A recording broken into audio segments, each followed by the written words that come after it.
Okay, today, we're going to start on section 9.2, test for convergence of series. Finding the exact sum of the series is a very difficult task. But there are some special cases which is simple to classify the convergence of the series, such as for geometric series or telescoping series. Okay. In the following sections, several tasks will be introduced that enable us to determine whether a series converges or not. As a motivating example, let's think about this. The first example. Okay. Summation n is equal to 1 to infinity from 1 over n to the fourth, like this. This is the one example that we're going to take a look. By geometric observation and calculation, it can be shown this partial sum Sn is less than or equal to 4 over 3. As we see, for all integer n which is greater than or equal to 1. So this sequence of partial sum is bounded above and is also increasing but bounded above. So by the monotone sequence theorem, this partial sum of the sequence converges. This converges. Therefore, the series converges. So this is one example of the series which is convergent. Like this.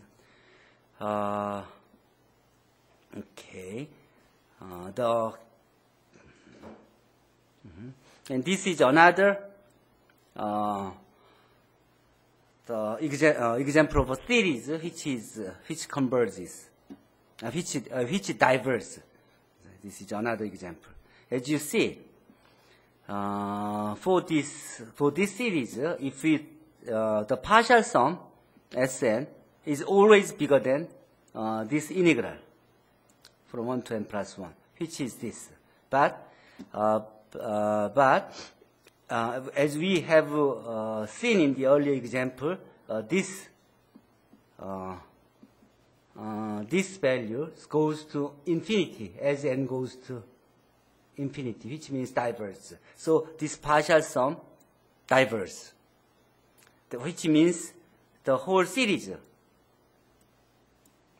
is a divergent series. So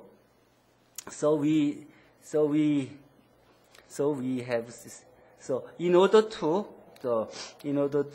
examine the convergence and divergence of the series, such as the above two examples that we have examined, we need to evaluate the improper integrals such as this. In general, for series where the function f of x is ax is continuous and positive and decreasing on this closed interval, the following a powerful test for convergence applies. So now we introduce the first the test for the convergence of the series, which is the integral test. Suppose f is a continuous positive and decreasing function on 1 to infinity, and an is equal to fn, then this series is convergent if and only if the improper integral 1 to infinity f of x dx is convergent. Which means, it is if this integral is divergent, then the series is divergent. The proof is rather simple, but I will go directly to the to the next statement. As an immediate result of theorem 2, we obtain the fact that the harmonic series summation n from n is 1 to infinity 1 over n diverges because it is the P series with P equal to 1, which is this. We shall show how the integral test can be applied to P series. Theorem to P series test. Series, this type of series converges when P is greater than 1, and this series diverges if P is less than or equal to 1. I will explain the proof. Okay. So this the case that P is equal to 1 is the very special case. Okay, if P is greater than 0, then this function is clearly continuous, positive, and decreasing. So we know this integral converges when P is greater than or equal to 1, and this series, this integral, this improper integral diverges if P is less than or equal to 1. By the integral test, the series converges when P is bigger than 1, and the series diverges if P is bigger than 0 and less than or equal to 1. But for the case P is negative, then this is always goes to infinity, and if P is equal to 0, then the limit of this series is the limit of the nth term is equal to 1. So in either case, the series diverges. So by the diverge by the test for divergence. So we can exclude the case that P is negative, and we can include the case that is negative and 0, all on the case of the divergence. So this concludes the theorem for the P test. Okay, we use those tests to figure out the given series is whether the given series is converges or diverges. So for this case, the function is continuous and positive and decreasing. So we can use the integral test, and as we see, it can this integral can be found by the techniques for the integration that we have learned for the improper integral, which gives us pi over 6 root square root of 3. That means this integral converges. That implies this series converges. Okay. The next case, what about this one? We try to use the integral test. Then this integral test, the integral of this one can be obtained, and it is infinity. So which implies this series diverges. Such that. And the next one is a comparison test. If summation of AN and summation of BNs are series of positive terms with this condition for all n. When n is, the little n is greater than or equal to n for a fixed positive integer n. Okay, then if the bigger one converges, then smaller one converges.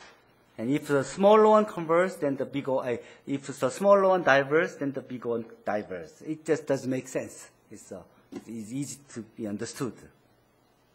This comparison, but this simple comparison test is very useful and most frequently used to prove whether a series converges or diverges. Two of the most important series for the comparison purpose are the geometric series and P series.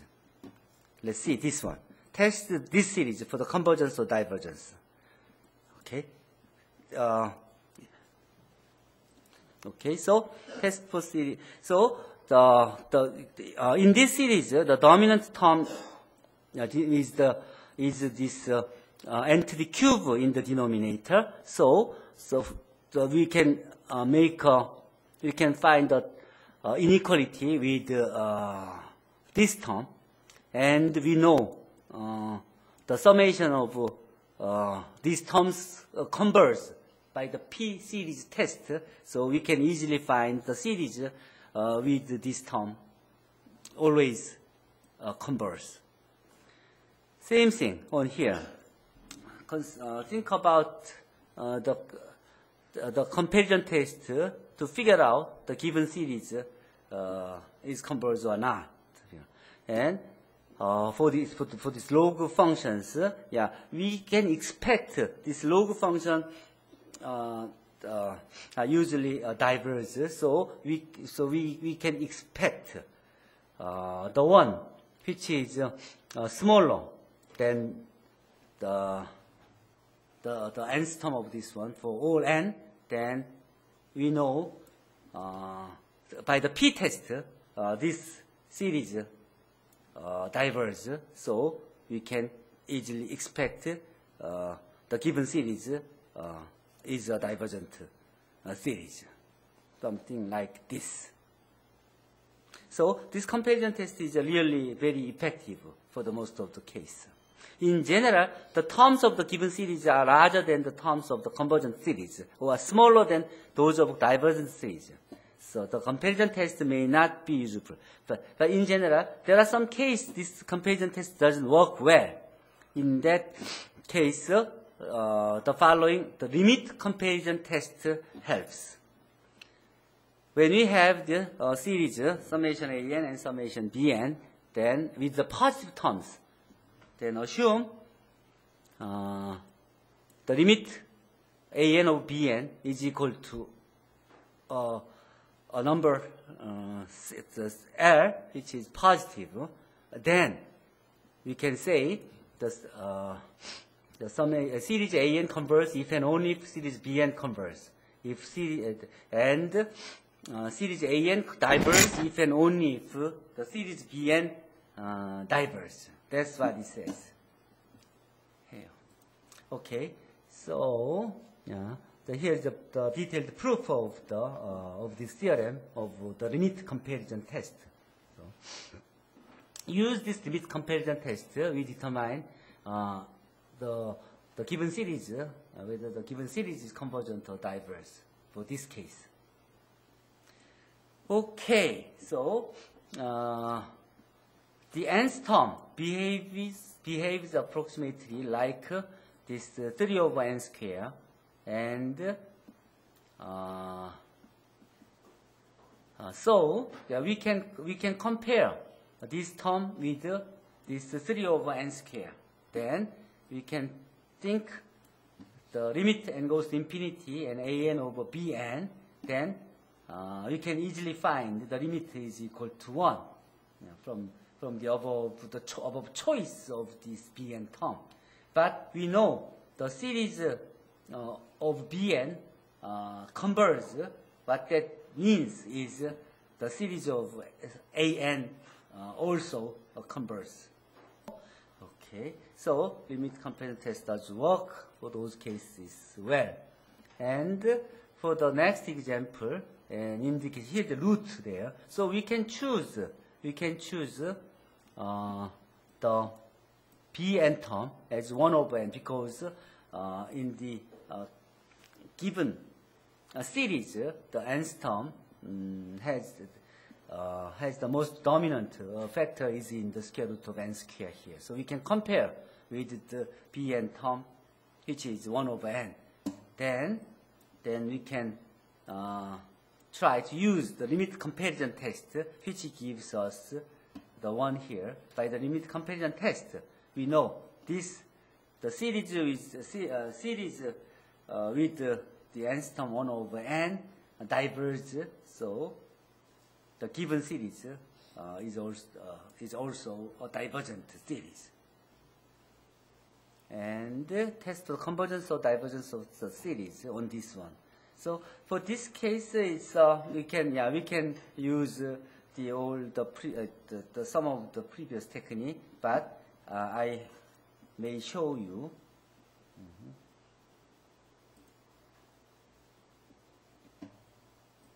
So we have gone through the basic techniques for the test of the convergence of divergence for the given series. So I will introduce another approach to deal with such problems. Here, if we go to this web address, then we will see this command which shows how the limit of these terms goes. And this shows, this converts to pi, which is 2 to the n times sine pi over 2 to the n, goes to pi. So if with those information, then we can think this nth term goes to pi, approach to pi, which means the series does not converge, which is diverse. If we use this type of approach, then we can actually draw the graph of the function, such as this. Not only this one, but also other functions that we have been through. So if we can draw the graph of this, the series, the functions, and these functions, then we can do a lot more things in it. So I will show you some of the examples that you can do it. For such a problem, for this series, to determine whether this series is converged or convergent or divergent, then we can make a code like this: summation n times n times e to the minus n, then sum of those a terms from n to infinity. Then if we find the sum, then this gives us this. So this the whole sum converges to this fixed number, which means the whole series converges. We can also integrate this function from 1n to infinity like this. Then this also gives us a fixed value, which is a gamma function of 2 and 1, which is actually the same value of this one. So if we use this technique, then we can choose any of the nth term in here, and then we do the same code for most of the series. So if we want to test those, then we may go to the web address which was shown in the textbook. Then for this series with nth term, which looks like this, then find the summation of those terms from n is equal to 1 to infinity. Then we will have the function like this. If we have a different function, then it will give us different values like this. And what else? If we have another n here, then this will give us the different values. So all you have to do is just change this nth term as you like to check, to use these given informations which are introduced in the books. For this test, then you can do, you can find whether it is it's converged or not, and you can easily find the limit of this one is 1 over 3 by this. The nth term goes to infinity. Nth term goes to 1 over 3, which means this series diverges, because if the series converges, then definitely the nth term should go to 0, as you can. So you can easily find all the things that you like to check whether it converges or not for nth term, and also the convergence of the series as well. Okay. I will move those two. I'll fix these two problems, which will be shoot for these sections. Okay. So anyway, we can easily find the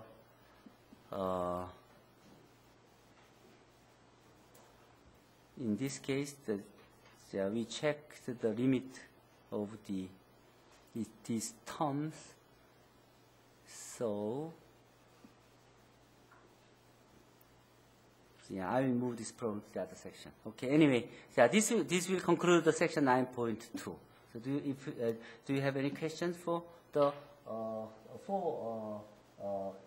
convergence test for the series?